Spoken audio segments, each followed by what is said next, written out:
Hey, this is Dan with the Video Game Collecting Podcast.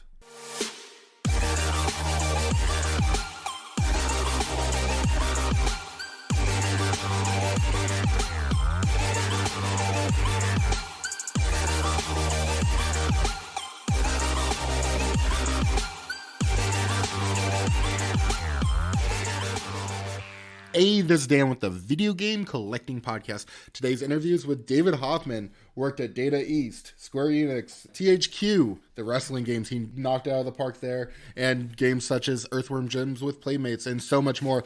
David, how you doing? I'm doing great. Thanks so much for having me on your show. I'm really excited to be here. I've been a fan for a while and listening to all the other interviews, so it's exciting to be on the recording end. Nice. No, again, thanks for coming on. And I forgot to mention, you're a producer, you create video games, you've been on the other side of the industry, which we've pretty much all been indebted to you and others for creating these games we come to enjoy. And let's start off, because you've been working games since the late 80s. How did you get into the video game realm? I mean, did you play Atari? How was your beginning into video games? So that's a really good question. You know, I've always been a video game enthusiast since I was young, probably, around 12, 13 years of age.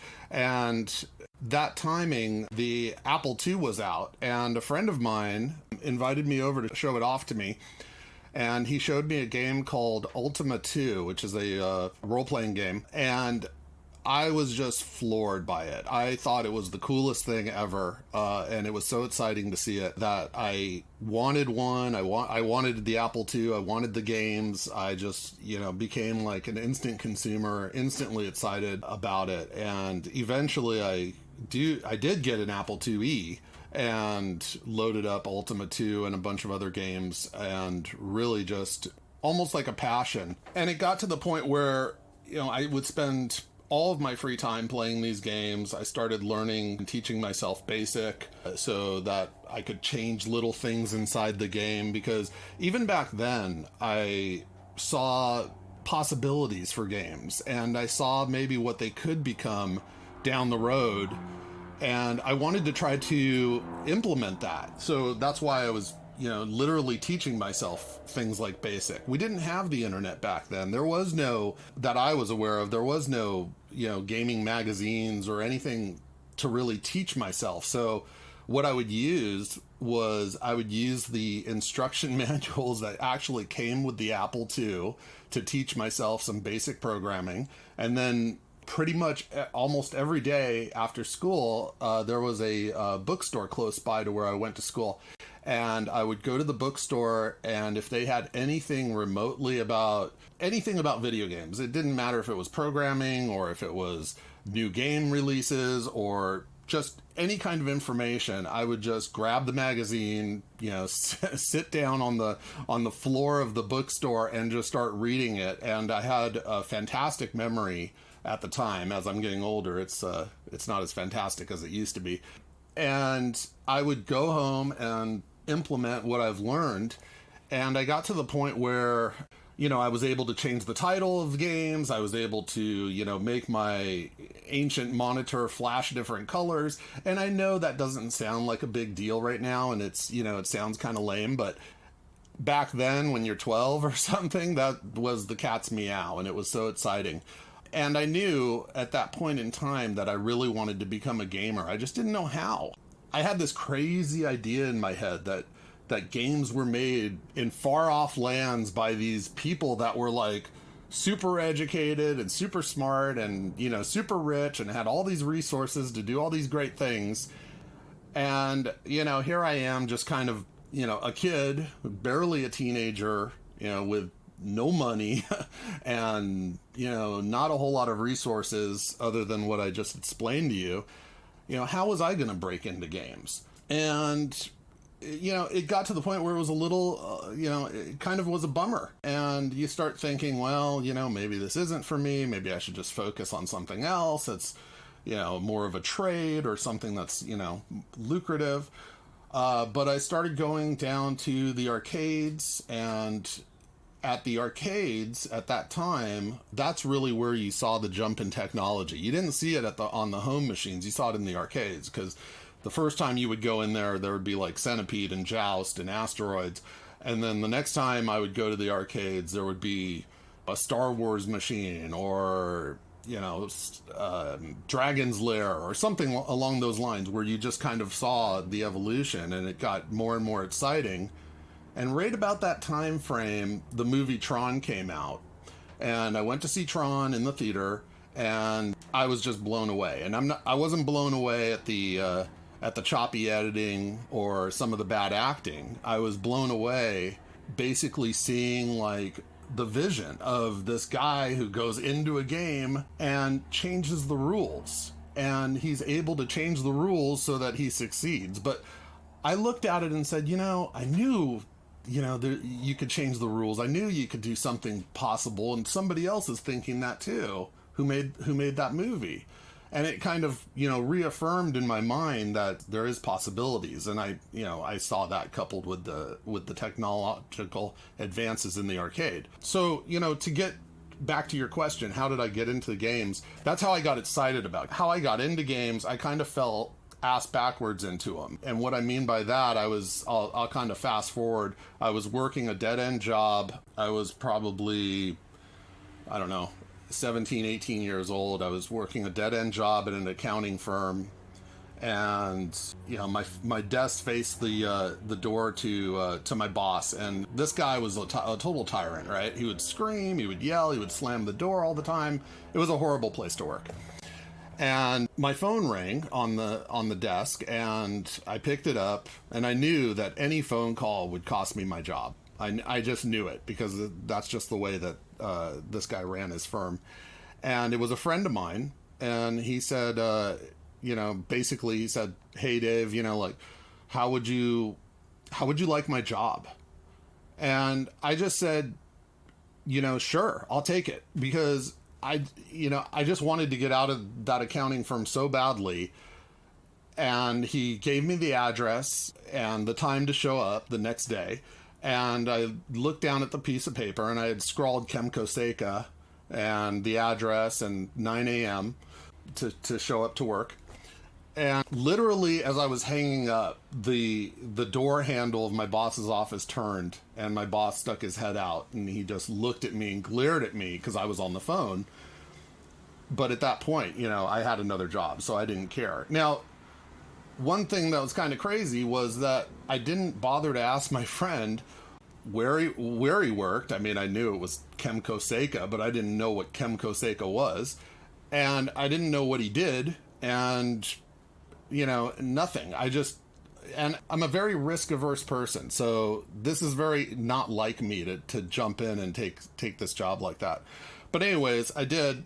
And I showed up the next day and found out it was a gaming company, a video game company, and I've been hooked ever since. I mean, it just kind of fell into place. I started working there, and what they wanted me to do was they wanted me to run the customer service division. Now, when I say division, it's just me. So one guy in a room with a whole bunch of video games and a telephone that never stopped ringing. I mean, literally never stopped ringing.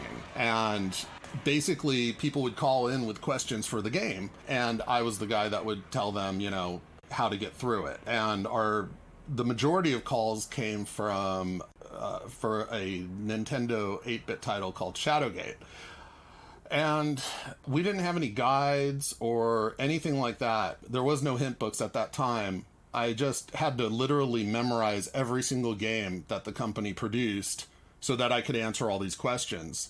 And they kept producing more and more games, and it was getting tough. I mean, it got to the point where I was giving like Rocket Ranger clues to a deja vu caller. So that's not going to work, right? So I took a trip up to Nintendo, and I wanted to see how their game counseling department worked, their customer service department worked. And it was night and day compared to what we had at Chemco Seika. Nintendo had a huge operation where they had tons of cubicles, callers like nonstop. There was a what do you call those things? Like a display board that, like a ticker tape almost of, how many people were calling, how long they were on the call, And it was just recording like every action that they did. And I remember the guy who was showing me the game counseling office at Nintendo. He was like, look, we can just, listen in. And he hit a button and boom, we were suddenly in a call about Super Mario World, or boom, we were in a call about another game. And it was just, I mean, you got to remember, I was pretty young at this time, and my mouth just dropped. And I said to them, your games are massive. How can they memorize all of these games? How is that possible? And he goes, memorize? He goes, we don't memorize them. He goes, and he showed me this notebook that was gigantic, and it was just a guide that basically you could just flip to any game that Nintendo had, and it was filled with maps, hints, tips, cheats, tricks, things of that nature. And I was just like, oh my God, we need this. Real quick question is, that's crazy that it seems like the first strategy guides, and I think that'd be really cool to see going into Nintendo, going to this big company, and you're like, oh shit, they're doing it right. Were you just flabbergasted at that? I was flabbergasted. I didn't know what the right way of doing something was. I didn't understand procedures. There was no training. I was literally put into an office. Like I said, it was filled with games. The phone was ringing, and they were like, okay, go to work. And I was left alone. So, I had to create all the procedures. I had to create all of the right and the wrong ways to answer the phone or to represent the company. And, when I went to Nintendo, I was just like, oh my God, it's total, I've been doing it amateur hour. So, I returned to Kemco Seika and I told them all about the folders and how we had to have these. And the answer was absolutely not. We're not going to do that. So I said, okay, if we're not going to do that, because I knew that, they were planning on coming out with a couple more RPGs. I think Uninvited was about to release. And I think they were talking about Lagoon at the time and Draken. And, those aren't the best RPGs in the world, but I still have to answer questions for them. So I was like, look, can we at least maybe do like a hint book or something? And, that was agreed upon. We could do a hint book. So, ultimately that was a blessing and a curse at the same time. And the reason why it was a blessing was because it alleviated some of the calls, not all of them. And it helped me, at least I thought it was going to help me, in terms of being able to not have to memorize everything and potentially give out wrong hints. The reason why it was a curse was because, Kemco Seika turned to me and said, okay, it's your idea, so you run it. And I was like, well, I can't answer the phones and, run the hint book division at the same time. I can't mail out all these hint books and, collect all the checks and, properly, get them into the accounting office and things of that nature. And they said, no problem. Don't worry about it. We'll figure it out. And 1 or 2 days later, they came to me and they gave me this. It was like a phone at the time. It was like a phone that attaches to your belt with a little headphone.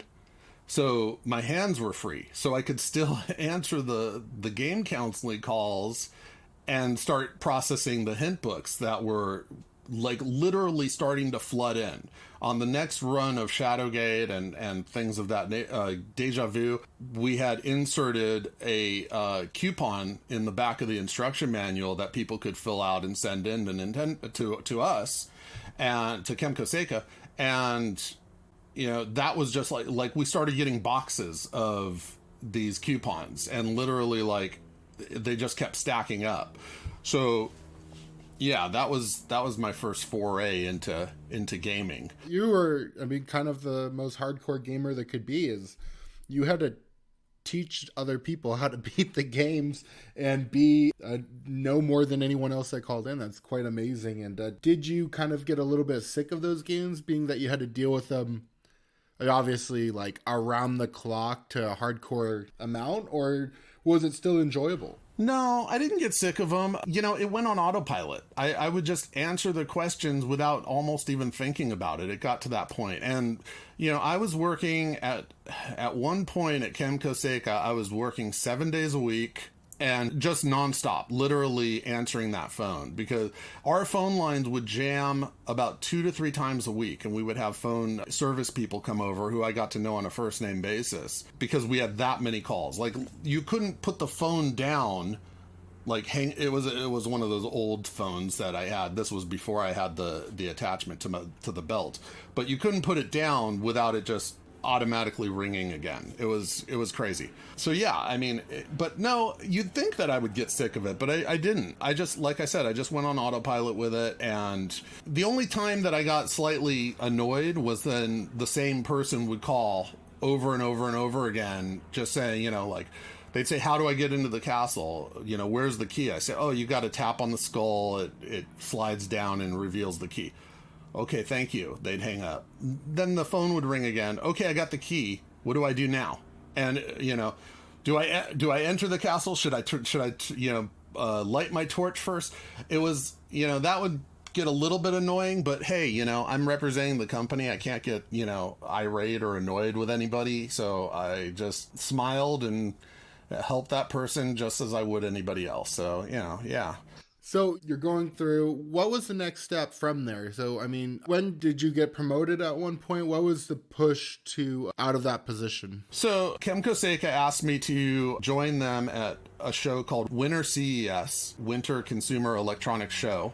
And that was the video game, video games had a area in that show prior to E3. There was no E3 at that time. So I went to the Winter CES in Las Vegas to primarily show off a new title called Thunder Spirits, which is a shooting game for the Super Nintendo. And during that time frame, I was able to go to other booths. And I'm a really social guy. I like to get out and see what other people are making game-wise. I love to talk to people that are making games.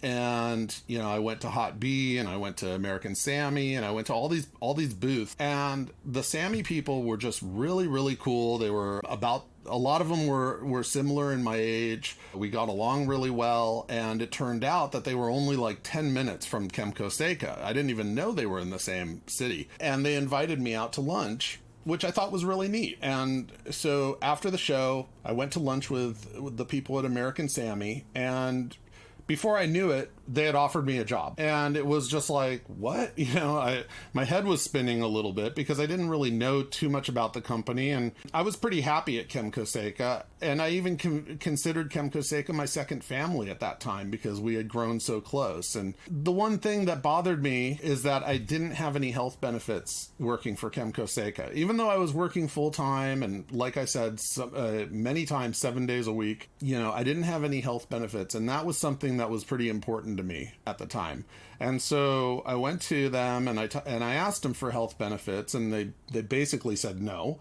And that's when I said, look, I have another offer. And I thought I could just use it as a bargaining chip to get the bennies, but it didn't really work out that way. And instead, Kemco Seika offered me more money.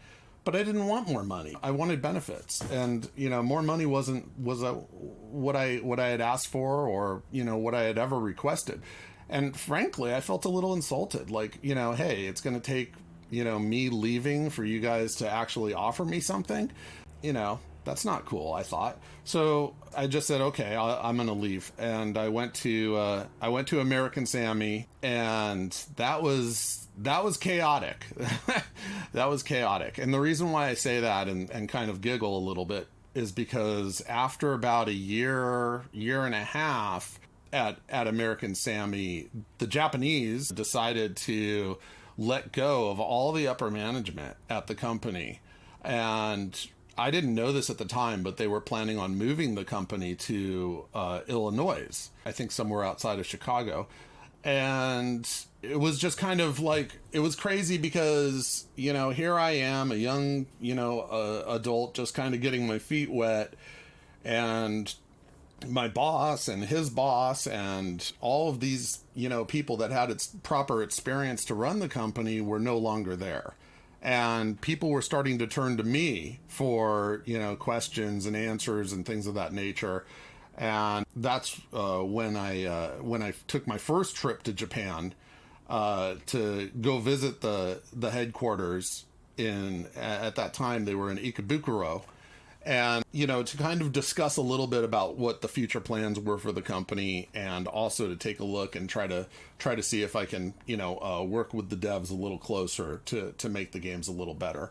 Now, they did eventually offer me a position in Illinois, but at that time I didn't want to move out of Southern California. I've been born and raised here pretty much all my life, and I just wasn't ready to move at that point. And so I said no. And I started my own company for a short amount of time, and that didn't really go too far. And then I joined Data East at that point. And so when I got to Data East, it's interesting that kind of jumping around, you're young adult and trying to get your feet established in a career and taking some risks there. It's never easy leaving a place like Chemco that you're comfortable. I do. It is funny when people, hey, I'm getting offered, and like only then do they offer more money at the last moment. At that point, it's like, well, decision's already made. And why didn't you just offer me more money before? Well, yeah, I mean, that was my thought. And, I never asked for a raise. I never asked for anything at Chemco Seika, and maybe that was my bad. Maybe I waited too long to ask for, to request about benefits. And I mean, when I did request about benefits, and I kind of glossed over this, they basically were like, yeah, sure. And I got really excited, and I went into the office to discuss it with them, and they threw out all these plans in front of me. And they were like, oh yeah, we've got HMO, PPO, all this stuff that I didn't understand what they were talking about. And I just said, look, if I have my choice, I'll take the best of the best. Give me the best that you have. And they said, we're not sure if that one would be really good for you, Dave, because that one costs a lot of money and it may not match what you're making. And I thought that was really strange. I said, what do you mean match what I'm making? And he said, it cost, X amount of dollars per month. And I said, well, the company pays for that, right? And he goes, oh, no. The company's not paying for it. You're paying for it. And that's what really got to me. That's when I was just like, okay, wait a minute, guys. I may be kind of young and green behind the ears, but I know that companies pay health benefits. And at least back then, right? At least back then, right? Yeah. Back then, especially 80s, 90s, early 90s, companies paid for it. So they were. It was just important to me at the time. I had an accident at Chemco Seika where I crushed my finger, and that just kind of brought it all like to reality. But they took care of that. They sent me to a doctor. I didn't see a bill for that, and they were probably trying to avoid any kind of workman's comp thing. But and I wouldn't go down that path anyways with a company that I referred to as my second family. But it made me realize that benefits are really, really important, and sometimes they're more important than money, than what you're getting paid, to me. So it seemed like a wake up. I mean, it was a wake up call. It was a wake up call. And no, it's that peace of mind. It's the peace of mind of, hey, if something happens, you're protected, and not having that would be quite scary, after having that incident. So, I mean, that's definitely understandable. But let's go back to Data East. Let's jump into Data East, because you did some great stuff there, and I kind of wonder, you go to a company like that, was the building a lot bigger? Where was it located? So Data East was located in San Jose, so that was Northern California, and I didn't mind relocating up there because I felt comfortable. I had been to San Francisco and the peninsula many times, so I was fine with that. And yeah, they had a pretty nice building, Data East, at first, and I'll let you know what I mean by at first. They eventually started sharing the building with another publisher called Ocean, and so when you would walk into Data East or walk into the building, you would take a left to go to Data East or a right to go to Ocean. But when I first joined, it was just Data East at the company, and they were just about to launch, they were just about to finish Side Pocket and Shadowrun on the Super Nintendo. So I was just kind of thrown into those games at a very late stage, and there wasn't much I could do with the development of the game, with either of those games, because they were so close to being done. But I did help create, like the artwork for the packaging and, helped write the manual and things of that nature, and basically helped bring it to market, like what they call a go-to-launch type plan. So when did you make the move into a little bit more developing? Because, when we first started off, you're pretty much answering customer service, giving the games. So yeah, and that's a good question, and I apologize, I glossed over that. So yeah, I started in customer service / gameplay counseling at Chemco Seika. Sammy, I did some production, but mainly I was doing marketing. And, I love marketing. I love marketing people. It just didn't feel like it was right to me. I remember sitting down, I went to the EGM office, Electronic Gaming Monthly, a really, really popular video game magazine at the time. It was on Wilshire in Los Angeles, and I went to the office, and the guy who was working there, Eisenberg, he was trying to, get me to basically buy ads for our video games. And I took out the magazine and I showed him. I said, look, when can I I started turning pages of the magazine and said, when can I get to the actual magazine? These are all ads.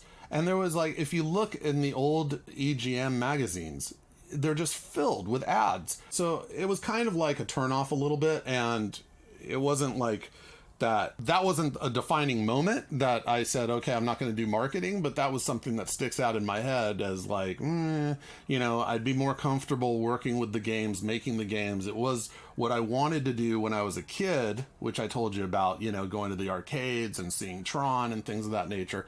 And it wasn't so much how they're represented to the public. I just wanted to from a marketing standpoint, I wanted to be more into the development. And that really kind of started to settle in at Data East.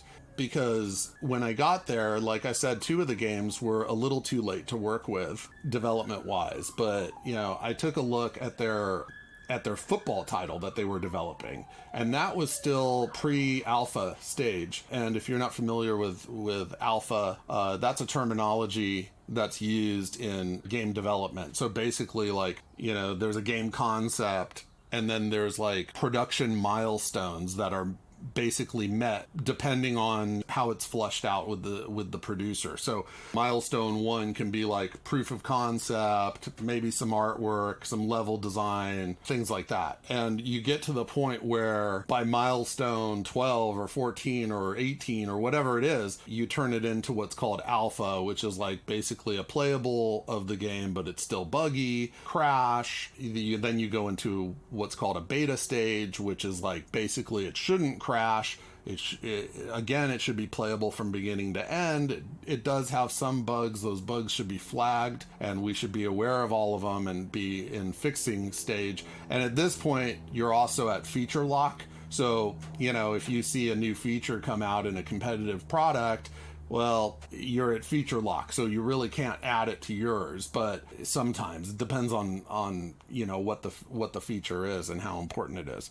But and then you go into final, which would be release candidates. That right there, you just explained within 2 minutes what 90% of probably people listening don't understand about prototypes are those different stages of completion. That it's for developers, it's multiple stages over a course of months and months, and game testers and everything else too. Yeah, sometimes years. And sometimes never, right? Some games are unreleased.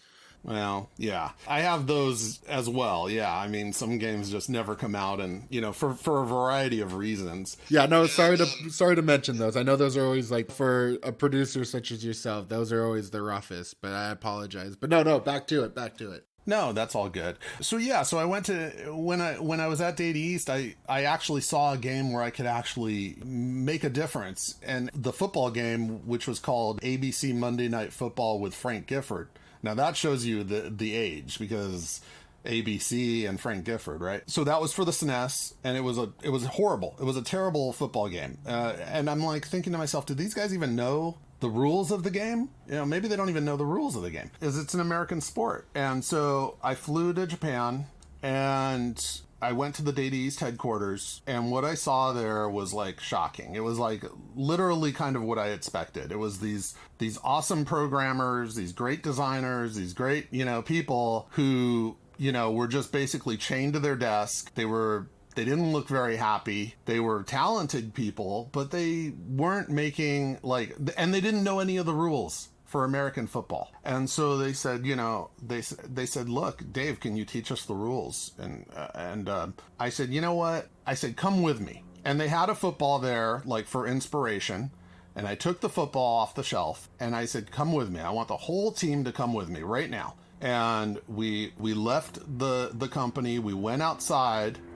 I said, where's the closest park? And they pointed to a park that was in the middle of the street. Now, when I say the middle of the street, it was bizarre. It was how we have you drive down a street and you see a little grass area or something, like a parkway, or, even maybe a little small roundabout. Well, this was an actual park with busy traffic going on both sides of it. And I said, okay, if that's what we have, that's what we have. So we went to the park and I got those guys into a formation and we played football. We played real football. And people were it was Japan, right? So yes, of course we got stared at, but everybody just kind of minds their own and, goes off to their own thing. And the team was so excited. They were smiling. They were laughing. We came back in. We were disheveled. We were dirty. Some of the higher ups didn't like it, but, oh well. And did it make the game, stellar and that much better? Not really. But it made it a little bit better, and the camaraderie went through the roof. And I'm not saying that, if you're making a sports game, or if you're, playing a game where you're blowing up like demons or something, that, every team does this. No. But you've got to be able to break ground and not be afraid to forge new ways to have fun and to teach people. I'm a visual learner. I'm a kind of a physical, do it yourself kind of guy. And that's how I learn to do things. And, whether it's right or wrong, it's been, the way I've been taught. And it's just natural for me to teach people that way. And we have a good time doing it. So yeah, eventually that game came out. It did okay, not that great as far as I can recall. And that was when my buddy called me up again, the same one that had called me who got me into Chemco Seika. And he's a German guy from Germany. And he said, Dave, I have some friends in Germany that, they're awesome guys. They call themselves Factor 5. And, we were able to publish one of their games at Chemco Seika. This was after I had left. He was telling me this. I think it was Super Turrican. He goes, they're at the end of their rope with Mega Turrican. They're ready to just kind of walk away from it because they can't find a publisher in the US. And I said, Mega Turrican, what's that? And he said, oh, it's for the Genesis. It's, running, jumping, shooting game. I said, send it to me. Let me take a look at it. So he put me in touch with the Factor 5 guys and got my hands on the ROM, played it. And I saw some mechanics that were, outstanding. And I saw some controls that had a learning curve. And, the game was at that point pretty near completion as well, if I remember right. And I was only able to make subtle changes to it. But, the more I played it, and when I showed it to the coworkers that I was working with at Data East, everybody just loved it. And we knew we had something special there. And so I greenlit the title. And, it ended up winning an Editor's Choice Award, which was really nice. And working on the packaging was a lot of fun. I came up with the whole design of, I didn't want I didn't want Turrican to be all shiny and beautiful like he was in other games. I wanted him to look gritty and dirty, like he was down in the pits. He was out there. He was, fighting for his life. I said, make this guy a little rough. And they did. I don't know if you've seen it or not, but if you compare it to the other Turrican, you'll see what I'm talking about. And actually, Factor 5 was a little bit, they didn't understand that mentality. They said, what have they done to, to our character? They made them all grungy. I said, look, trust me, it's our market. We know what we're doing. And they did, and people seemed to really like that.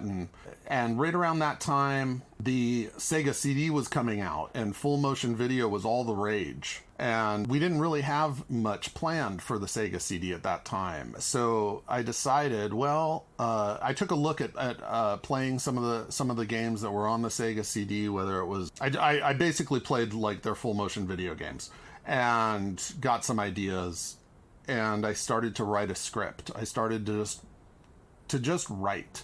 And I wrote a story about Side Pocket, how you were an undercover agent in these pool tournaments, and this basically there were spies, and there was like these microfilms that were being kind of smuggled through these tournaments. And anyways, I finished writing the script, and before I knew it, we were shooting scenes for it and created a whole game off of it. And that was really, really exciting, for me personally. And that's actually how I got hired at Playmates Interactive Entertainment, because David, he was working there. He was so impressed with the script and what I had done to kind of craft Side Pocket into a full motion video game that made sense, that he was just like, basically, you're at the top of the list. And he hired me to come in and work on Doom Troopers, Mutant Chronicle Doom Troopers for the SNES and Genesis, which were really bloody, violent games. We had Playmates Interactive is a division of Playmates Toys. So Playmates in general is a Chinese-based toy company, and they delivered toys. They did all the Teenage Mutant Ninja Turtle toys. They did the Star Trek toys. So their big thing was, hey, if we're going to make a game, let's make a toy line out of it. Potentially a TV show, and let's really get these things off the ground. And we tried that with Mutant Chronicles. We tried it. I eventually started producing Skeleton Warriors. We made toys off of that. And Earthworm Jim, when I joined, Earthworm Jim 1 was just had launched, so they had terrific success off of it. And they were planning Earthworm Jim 2, and that's when I got more involved with that project as well, working closely with the developers to make sure that they were, meeting their goals. So when going back to the whole milestone thing, when a milestone came up, they would send it to me.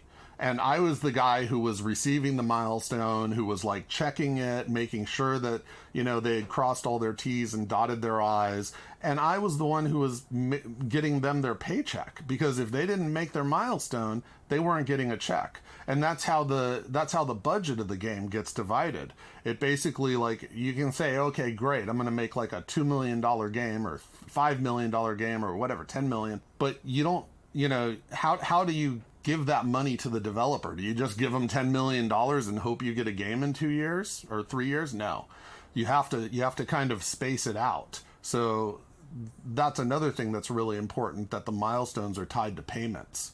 And then, of course, the alpha, beta, and final carry bigger payments. Well, I was going to mention, going back to Turkin and make it grungy, I was thinking while you're saying that of within a year, you're working on Earthworm Jim 2. And is there anything more grungy and like the anti-hero than Earthworm Jim up to that point? I mean, he's, I think, the ultimate, exactly the opposite of the shiny hero that we're used to. So, I mean, you going over to Playmates working on that seems like the right direction. And so how was Playmates? Was it a different atmosphere? How was that scene for you compared to, because at this point you've been at 3 other video game companies, and you're going to Playmates. How was that environment?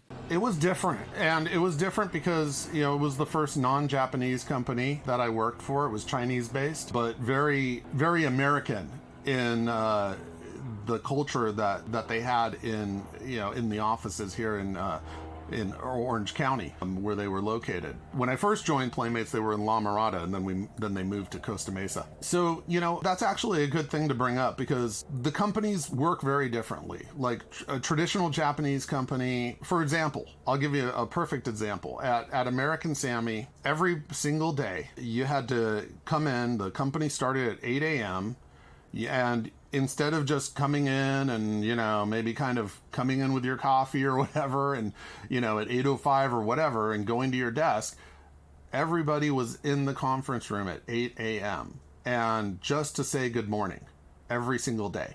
So if you were late, they would just sit there and wait for you. And nobody would start their day. Nobody would start any kind of like activity or anything until the president said, good morning, let's have a productive day.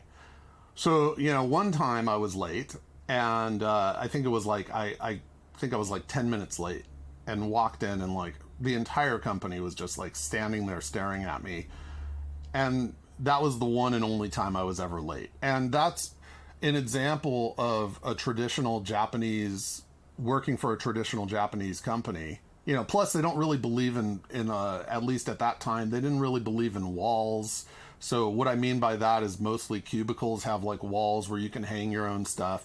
There was none of that. There was just desks against the wall, and everybody just, talked to each other and communicated, and it was like a free range. And then going to like a company like Playmates, where, there were walls, you didn't meet every morning and just to say good morning, things of that nature, it was a bit of an adjustment. And I remember, that not being too difficult. I actually liked it. I embraced it. And it was actually a lot of fun. Earthworm Jim and the guys at Shiny are super talented. And I had known many of them from their days at Virgin Interactive, which was a software publisher in Orange County that many of the guys from Shiny worked at before they branched off and formed Shiny Entertainment, which is a development studio. And so it made a lot of sense for me to come over there, and not just because I had created this great script for Side Pocket, but also I had a relationship with some of the devs already,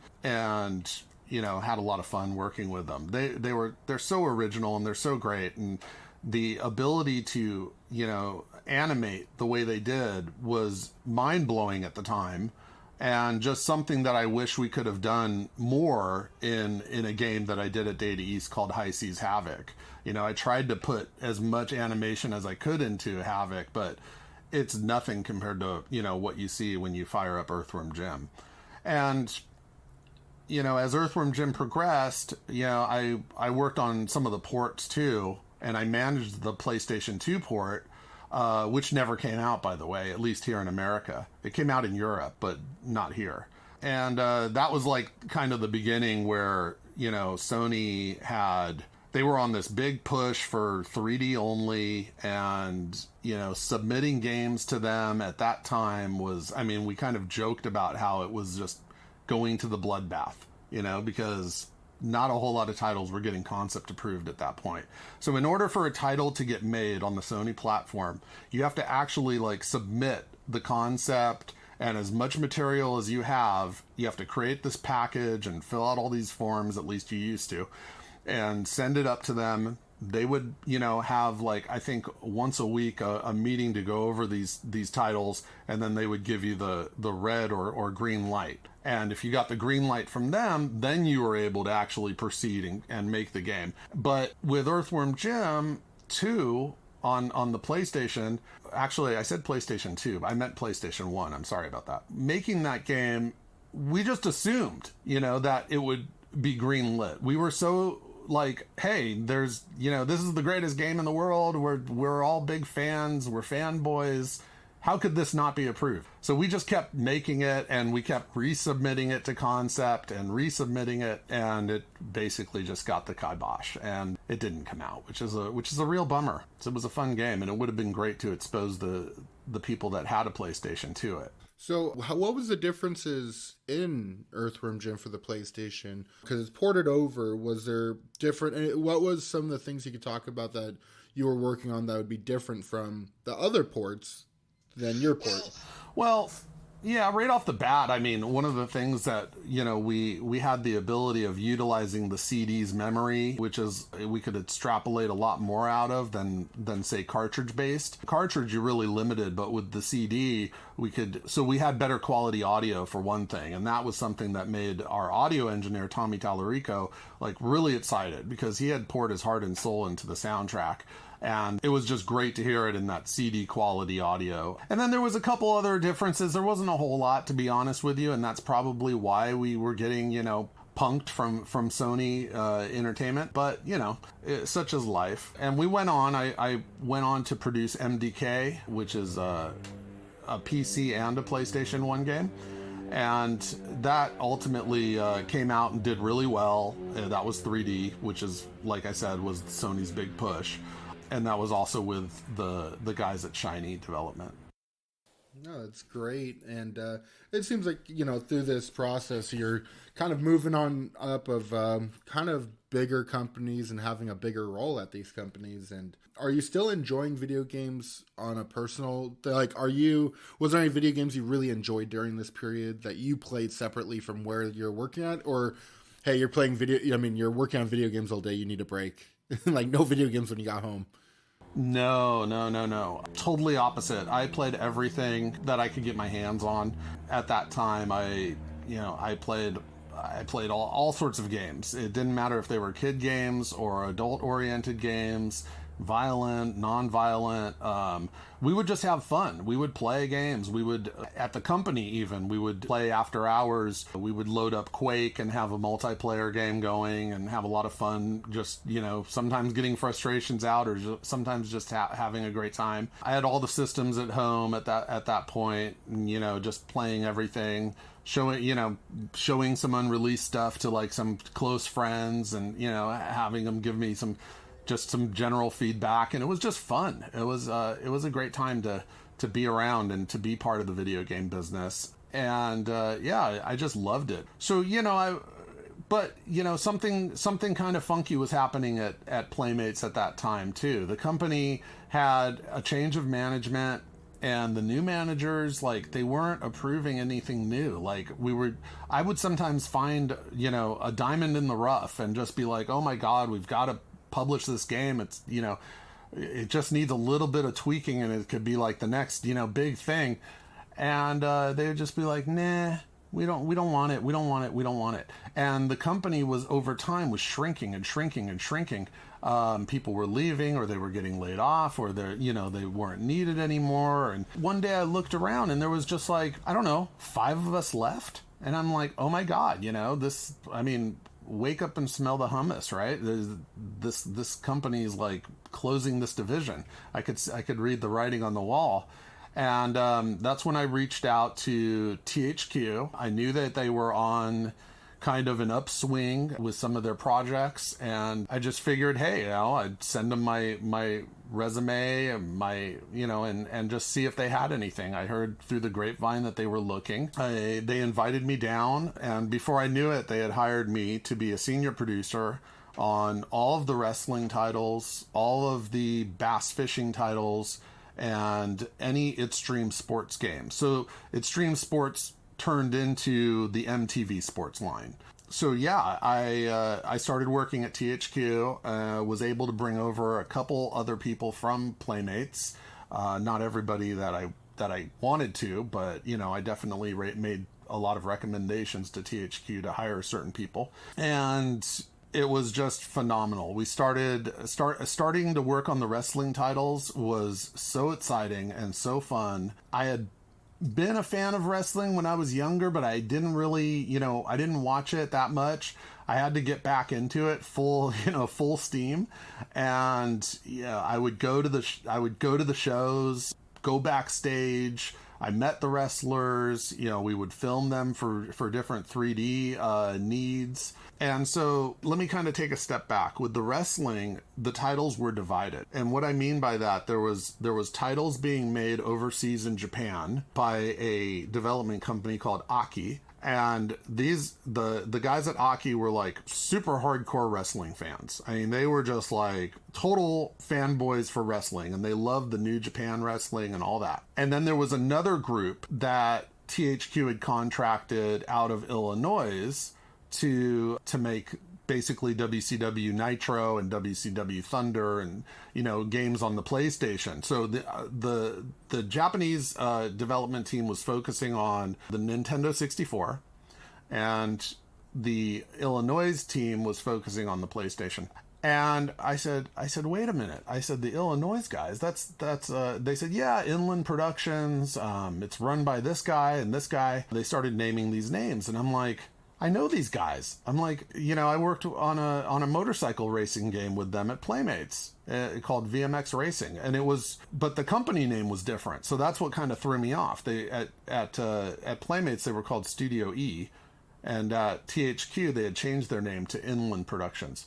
And so I flew out there. They were also working on a fishing game for the Bassmasters, and you know, I took a look at the games, and they were completely different than the Aki titles. So what the difference was that basically Inland Productions was doing a lot of 3D modeling. So they would film like I said, we would capture pictures, we would film the wrestlers, and then we would digitize that and bring it to life. But what would happen is that it would cause a lot of clipping issues, because now clipping is a term that's used in game development where sometimes you see through the polygon, or, you know, the polygon kind of like fades out and pops back in, you know, things like that. And there's a lot of grappling and a lot of close movement in wrestling. And so to actually 3D digitize that is very difficult without having those clipping issues. Aki, the Japanese developer, on the other hand, was like,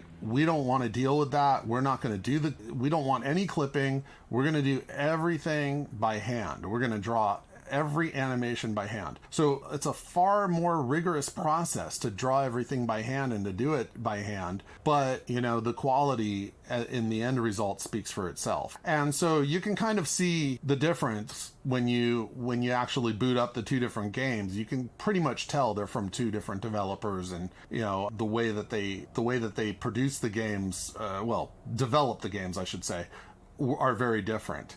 And, you know, my role was to make the best out of each of those groups. And I think I did. I mean, we did really well with those games. People loved them. And, you know, it's been a fantastic ride to be part of that. And, you know, even... What were some of the wrestling games that you worked on while there at DHQ? Which titles? So I produced from beginning to end WCW NWO Revenge, which was a really, really popular wrestling game for the Nintendo 64. And then the follow-up to that, which was WWF No Mercy, I believe it was, if I'm remembering right. This was several years ago, so give me a break. And then also the WCW NWO Nitro, and then the WCW NWO Thunder. And I was also involved at toward the end of World Tour, which was another GameCube game. So yeah, I mean, and one of the cool things is that when I found out a little bit more about video game collecting and the forums and the Facebook groups, I started seeing posts of people who really enjoyed those wrestling games. And, you know, it was funny because they were asking questions that I had answers to, that I could actually respond to. And I was like, wow, people are really interested in this stuff. Like, you know, there was a particular conversation about the box for WCW NWO Revenge, and, you know, which wrestlers were going to be featured on the box. And so, of course, we wanted the biggest names. And my associate producer at the time, he was also a huge wrestling fan, and he kept telling me, you know, we've got to have Raven on the box. We've got to have Raven on the box. He's just, you know, and Raven was a very cool character at the time, but he wasn't as well known as some of the bigger ones, and he didn't have the history that some of the, you know, like Hulk Hogan had and things of that nature. But, you know, long story short, and believe me, it's a long story. We ended up going with putting Raven on the box. And a lot of people are like, how did he make it? I heard he was writing for the shows, and, maybe he kind of like, used his writing as a bargaining chip. It's like, no, that's totally not true. He may have written for the shows, but there was no bargaining chip. There was nothing like that. It was just simply a decision that was made between myself and my associate producer to get him on the box. Did you guys flip a coin on that decision, or like, I was kind of wondering sometimes, like a decision like that, it's like, okay, you get this one, I pick the next one.